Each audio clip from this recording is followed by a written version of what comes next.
Merhaba arkadaşlar, örgü kanalıma hoş geldiniz. Minik kız bebeklerimiz için tığ işi çok güzel bir bebek takımı yaptım. Bakın bu şekilde çok güzel tığ işi bir bebek şapkası var. Ucunu fırfırlı yaptım. Bunun takımı olarak yine çok güzel tığ işi bir hırka yaptım. Modelli güzel bir hırka. Yine bunlara takım olarak çok güzel ucu fırfırlı bir bebek pantolonu yaptım tığ işi olarak. Bu da tığ işi arkadaşlar. Ben bunları üçlü takım olarak yaptım. Siz de bunun gibi güzel bir takım yapmak isterseniz bu pantolonun ve hırka anlatımını ben yaptım. YouTube kanalıma yükledim. Bunların olduğu YouTube linkini izlediğiniz bu videonun açıklama bölümüne ekliyorum. O linkler üzerine tıklarsanız siz de bu hırkadan ve pantolondan yaparak güzel bir takım yapabilirsiniz. Biz bugün bu güzel şapka örgüsünü yapacağız arkadaşlar.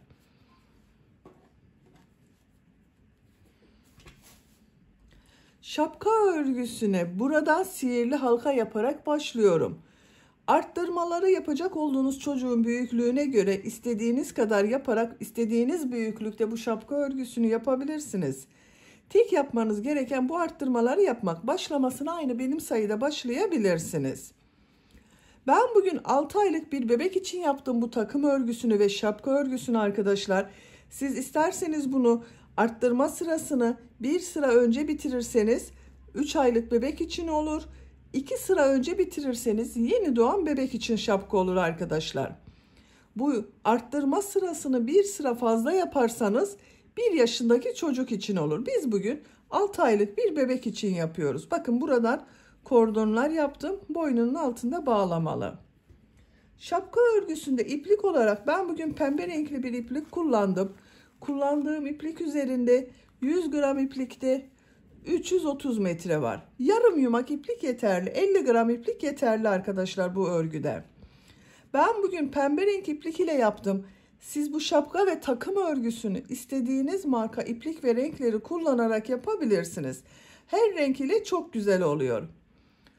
Tığ olarak 5 numara 3 milimetre tığ kullandım. Elimin sıklığına göre bu tığı kullandım.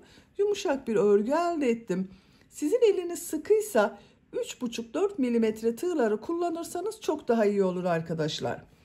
İpliği tığ hazırlayalım. Hep birlikte bu kolay ve güzel şapka örgüsüne başlayalım. Örgü kanalıma abone değilseniz abone olmayı unutmayın lütfen. Örgü kanalıma abone olmak ücretsiz. Örgü kanalıma ücretsiz abone olup orada bulunan zil şeklini dokunarak açık yaparsanız kanalıma video yüklediğim zaman ilk önce size bildirim gelir. Örgülerimden herkesten önce sizin haberiniz olur. İzlediğiniz videolarıma beğeni ve yorumlarınızı yaparsanız çok sevinirim arkadaşlar. Örgü kanalıma abone olup beğeni ve yorumlarıyla destek olan bütün arkadaşlara ayrıca teşekkür ederim. Hepinize kolay gelsin. İyi çalışmalar. Şapkanın örgüsüne tepe noktasından sihirli halka içine trabzan yaparak başlıyorum. Sihirli halkayı bakın bu şekilde yapıyorum. Yavaş gösteriyorum arkadaşlar. Parmağıma bir defa iplik doladım. Bu dolamış olduğum ilmekten ipliği bir defa çekiyorum. Yavaşça parmağımdan çıkarıyorum. Sihirli halkayı bakın bir zincir yaparak sağlamlaştırdım, yaptım. 2 zincir yapıyorum. Bu sihirli halka içine 12 trabzan yapıyorum. 1 2 3 4 5 6 7 8 9 10 11 12 trabzanı yaptım. İpliğin ucunu bakın bu halkanın ucunu yavaşça çekiyorum. Bunu çektiğiniz zaman bu orta nokta birleşecektir arkadaşlar bakın. Son ilmek ile burada yaptığım, bakın 2 zincir yaparak oluşturduğum bir ilmek var. Bunu ilmek kaydırma yaparak birleştiriyorum. Burada bir yuvarlak elde ettim. Bu bir sıraya 12 trabzan yaptım. 2 zincir yapıyorum. Bu sırada ikinci sıradayız arkadaşlar. Hem arttırma yapacağız hem de şapkanın şeklini oluşturacağız. Bu ilk trabzanı boşluktan alıyorum. Trabzan yapıyorum. İkinci trabzanın üzerine trabzan yapıyorum. Aynı trabzanı bir de boşluktan alarak trabzan yapıyorum. Arttırma yapıyorum bakın. Bir trabzana önce düz trabzan yaptım. Sonra aynı trabzanı boşluktan alarak trabzan yaptım. Trabzanın üzerine bir trabzan yapıyorum. Aynı trabzanı boşluktan alıyorum. Trabzan yapıyorum. Bu boşluktan alarak yaptığımız trabzanları biraz uzun yaparsanız daha iyi olur arkadaşlar. Bakın trabzanın üzerine ilmekten alarak bir trabzan yapıyorum. Bu trabzanı boşluktan alarak trabzan yapıyorum. Bir ilmeğe 2 trabzan yapmış oluyoruz.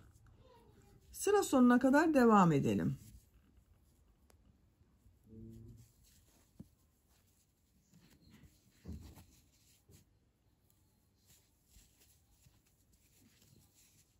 Bakın son trabzanın üzerine geldim.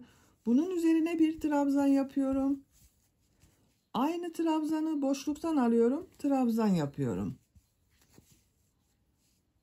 Bu son yaptığım, boşluktan alarak yaptığım trabzan ile ilk yaptığım, bakın bu trabzanı ilmek kaydırma yaparak sırayı birleştiriyorum. İkinci sırayı tamamladım arkadaşlar. Bakın bu boşluktan alarak yaptığım trabzanları sayıyorum. Bu boşluktan alarak yaptığımız trabzanlar aynı şekilde devam edecek. Arttırmaları bu düz yaptığımız trabzanlardan yapıyoruz. Bakın 1, 2, 3, 4, 5, 6, 7, 8, 9, 10, 11, 12. 12 boşluktan alarak trabzan yaptım. Üçüncü sıradayız. 2 zincir yapıyorum. Bu bakın boşluktan alarak yaptığım trabzanı boşluktan alarak trabzan yapıyorum. Bu düz yaptığım trabzanın üzerine ve boşluktan alarak yaptığım trabzan üzerine trabzan yapıyorum. 2 trabzan yapıyorum buraya.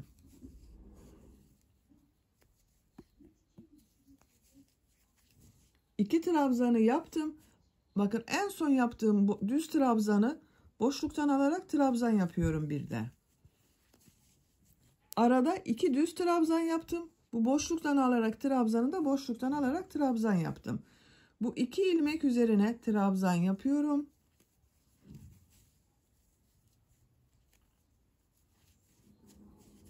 Son yaptığım trabzanı boşluktan alarak trabzan yapıyorum. 2 ilmek üzerine trabzan yapıyorum.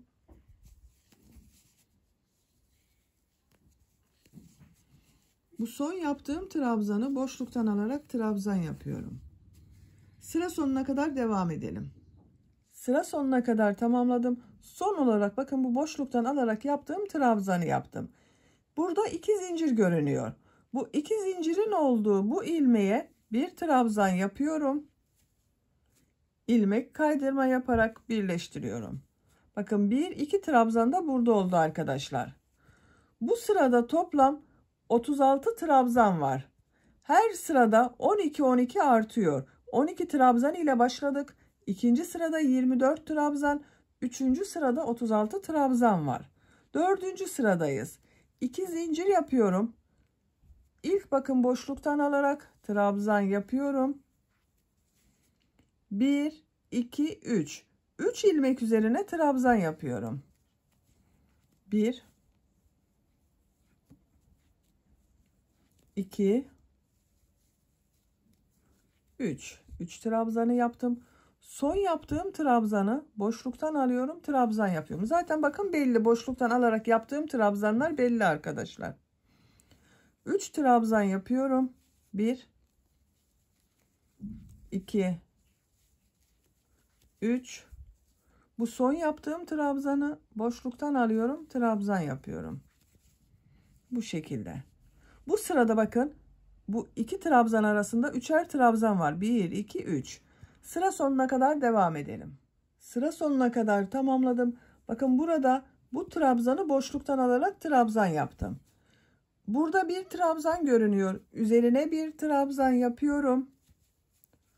Bu iki zincir yaptığım ilmeğe bakın buraya bir trabzan yapıyorum. Bu iki zincirde bir trabzan oluyor. İlk ilmek ile ilmek kaydırma yaparak birleştiriyorum. Bakın burada da 1, 2, 3 trabzan görünüyor. 1, 2, 3 trabzan görünüyor. Dördüncü sırayı bitirdik. Bu bir sıra üzerinde toplam 48 trabzan var arkadaşlar. 2 zincir yapıyorum. 5. sıradayız. 5. sırada yine burada yaptığımızın aynısını yapıyoruz. 4 ilmek üzerine trabzan yapıyoruz. Bu dördüncü olanı boşluktan alarak trabzan yapıyorum. İlk trabzanı boşluktan alıyorum, trabzan yapıyorum. 4 ilmek üzerine trabzan yapıyorum. 1 2 3 4. Son trabzanı boşluktan alıyorum, trabzan yapıyorum. 4 ilmek üzerine trabzan yapıyorum.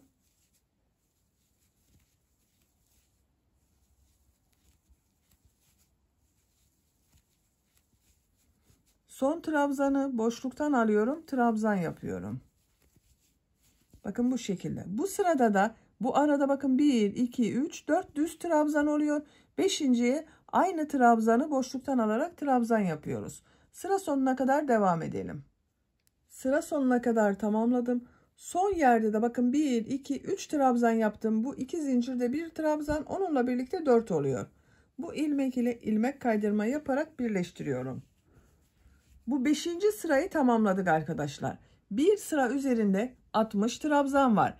Siz bu şapkayı yeni doğan bir bebek için yapıyorsanız buradan itibaren modelli bölüme başlayabilirsiniz. Daha büyük yapmak istiyorsanız arttırmalara devam edelim. 3 aylık bebek için bir sıra daha yapmanız yeterli olacaktır. 2 zincir yapıyorum. Bu ilk trabzanı boşluktan alıyorum, trabzan yapıyorum. 1, 2, 3, 4, 5 ilmek üzerine trabzan yapıyorum. 1 2 3 4 5. İpliği tığ üzerine alıyorum. Son yaptığım trabzanı boşluktan alıyorum, trabzan yapıyorum. Bakın arada 5 trabzan oldu bu sırada. 5 ilmek üzerine trabzan yapıyorum.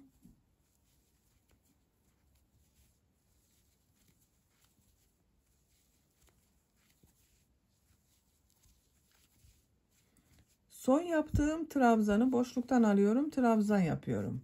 Burada da 1, 2, 3, 4, 5 trabzan var arada. Sıra sonuna kadar devam edelim.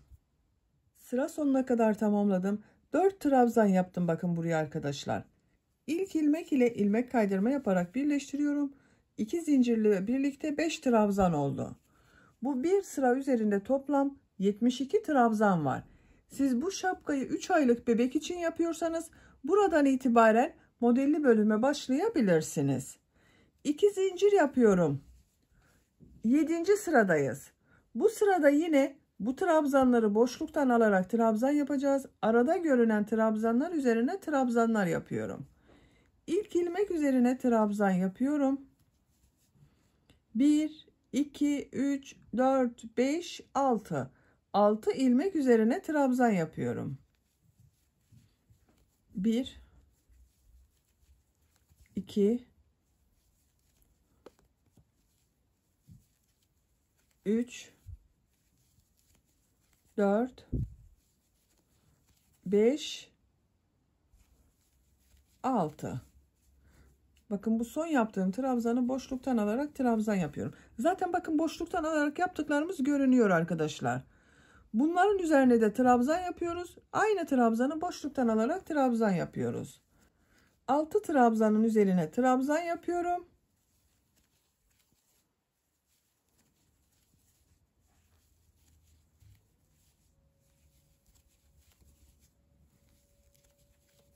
Son trabzanı boşluktan alıyorum, trabzan yapıyorum. Sıra sonuna kadar devam edelim. Sıra sonuna kadar tamamladım. İlmek kaydırma yaparak birleştirdim. Bakın görüntüsü böyle oldu. Arttırma sırasını ben burada bitiriyorum. Buradan itibaren düz trabzan olarak devam ediyorum. Santimetre olarak çapını ölçüyorum arkadaşlar. Bakın genişlik yuvarlak yaptık zaten. 14 santimetre genişlik var bakın. Sizin 14 santimetre olmadıysa bir sıra daha arttırma sırası devam edebilirsiniz. El sıklığına göre bu sıra sayısı değişebiliyor.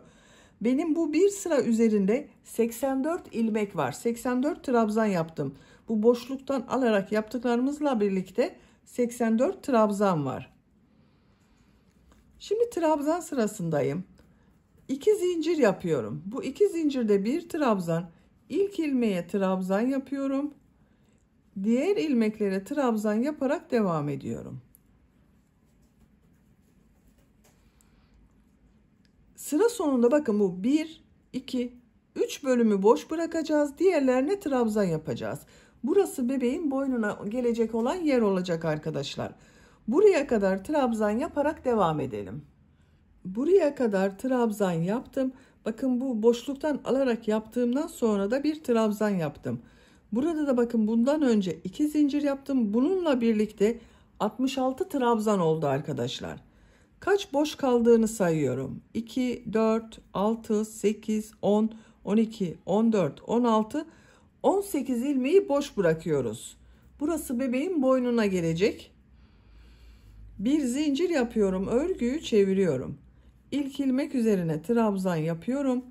Diğer ilmeklere trabzan yaparak devam ediyorum. Her ilmek üzerine trabzan yapıyoruz. Sıra sonuna kadar devam edelim. Sıra sonuna kadar tamamladım.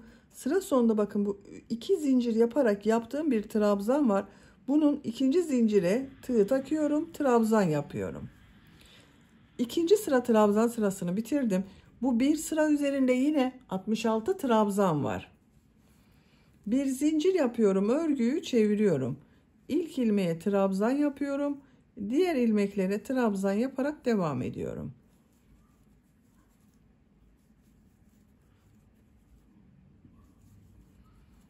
Bakın artık şapkanın örgüsü trabzan yaparak devam edecek arkadaşlar. Şapkanın örgüsünü bu trabzan sıralarını tekrarlayarak devam edelim. Şapka örgüsünü arttırmalardan sonra 8 trabzan sırası yaptım. 1, 2, 3, 4, 5, 6, 7, 8. Bu yüksekliğin kaç santimetre olduğunu ölçüyorum. Başlangıçtan buraya kadar olan yükseklik 13 santimetre yükseklik var. Şapka örgüsünü burada bitirmiyoruz. Örgüye devam edeceğiz. Bu sırada 9. sırada popcorn modelleri yapıyorum. Bir zincir yapıyorum, örgüyü çeviriyorum. İlk ilmeğe trabzan yapıyorum. Tığ üzerine iplik alıyorum. İkinci ilmeğe 4 trabzan yapıyorum. Popcorn modelleri yapmak için aynı ilmeğe 4 trabzan yapıyorum.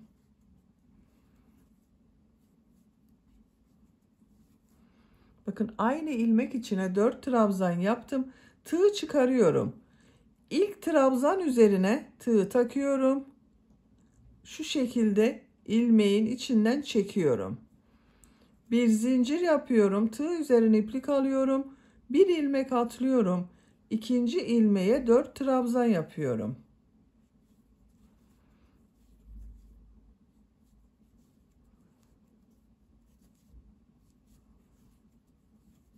Bakın aynı ilmeğe 4 trabzan yaptım. Tığ çıkarıyorum. İlk trabzan üzerine bakın tığ takıyorum. İlmeği içinden çekiyorum. Bir zincir yapıyorum. Bir ilmek atlıyorum. 4 trabzan yapıyorum.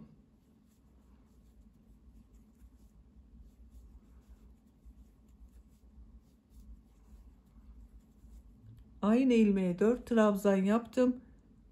İlk trabzan üzerine tığ takıyorum. İlmeği çekiyorum. Bir zincir yapıyorum. Bir ilmek atlıyorum. 4 trabzan yapıyorum. Bakın bu şekilde popcorn modelleri yapıyoruz. Sıra sonuna kadar devam edelim. Popcorn modelleri yaparak sıra sonuna kadar tamamladım. Bakın bu şekilde çok güzel oldu arkadaşlar. Şimdi bu popcorn modellerin üzerine bir sıra trabzan sırası yapıyorum. Bir zincir yapıyorum. Örgüyü çeviriyorum. İlk ilmek üzerine trabzan yapıyorum. Bu boşluğa bir trabzan yapıyorum. Model üzerinde bakın bu ilmeğe bir trabzan yapıyorum. Boşluğa bir trabzan yapıyorum. Model üzerine bir trabzan yapıyorum. Boşluğa trabzan yapıyorum.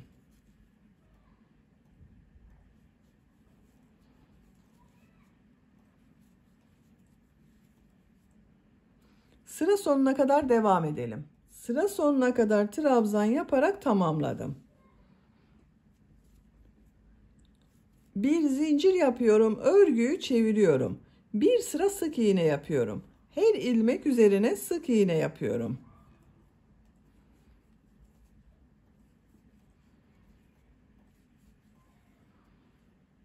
Sıra sonuna kadar devam edelim. Sık iğne yaparak sıra sonuna kadar tamamladım. Bakın bu şekilde bir görüntü elde ettik. Son sırayı yapıyorum. Son sırada bu uç bölüme fırfır bölümleri yapmak için üçlü trabzanlar yapıyorum. Bir zincir yapıyorum, örgüyü çeviriyorum. İlk ilmeğe sık iğne yapıyorum. Tığ üzerine iplik alıyorum. İkinci ilmeğe yarım trabzan yapıyorum. Tekrar tığ üzerine iplik alıyorum. Aynı ilmeğe trabzan yapıyorum. Bakın sık iğne yaptım. Bir ilmeğe bir yarım trabzan, bir trabzan yaptım. Tığ üzerine 2 defa iplik doluyorum. Her ilmek üzerine 2 üçlü trabzan yapıyorum. Bakın 3 defa da çıkardığım trabzanı yapıyorum. 2 defa iplik doluyorum. Aynı ilmeğe bir üçlü trabzan daha yapıyorum.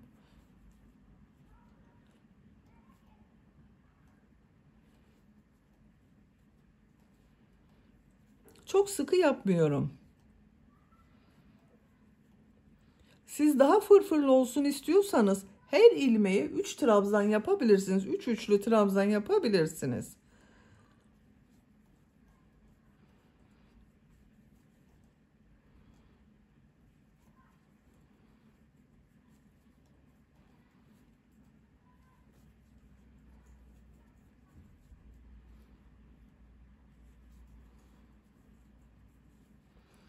Bakın bu şekilde oluyor.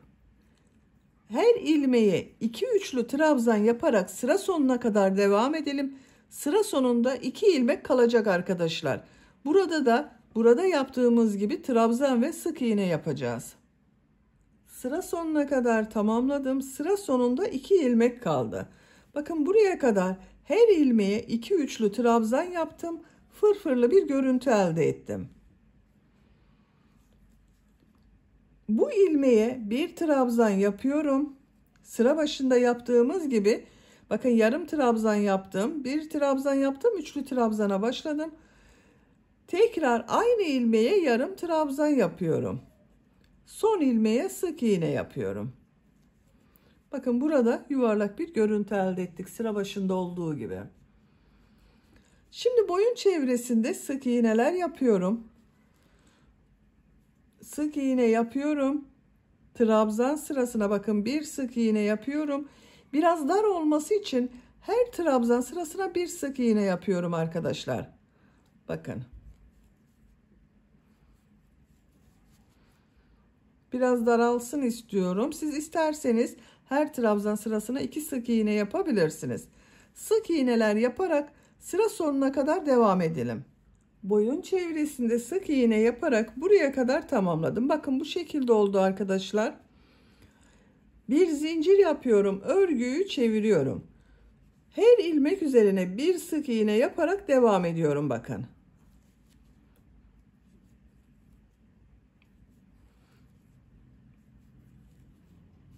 Sıra sonuna kadar devam edelim. İkinci sıra sık iğneyi bakın sıra sonuna kadar tamamladım. Görüntüsü böyle oldu. Buraya bir ip kordon yapmak istiyorum arkadaşlar. Bir buraya ip kordon yapacağız. İlk ip kordonu buraya yapıyorum. İp kordon yapmak için zincirler yapıyorum.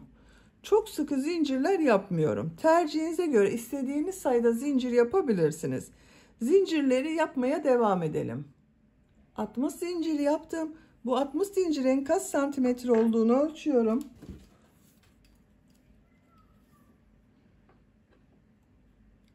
27 santimetre zincir uzunluğu var arkadaşlar. Benim elimin sıklığına göre 27 santimetre için 60 zincir yaptım. Siz tercihinize göre bu ip kordonu daha uzun veya daha kısa da yapabilirsiniz. 60 değil 65, 70 yapabilirsiniz veya 55 yapabilirsiniz. Şimdi bu zincirler üzerine sık iğne yapıyorum. Tığ üzerine iplik almadan bir ilmek atlıyorum. Sık iğne yapıyorum. Diğer ilmeklere sık iğne yaparak devam ediyorum. Çok sıkı yapmıyorum ben.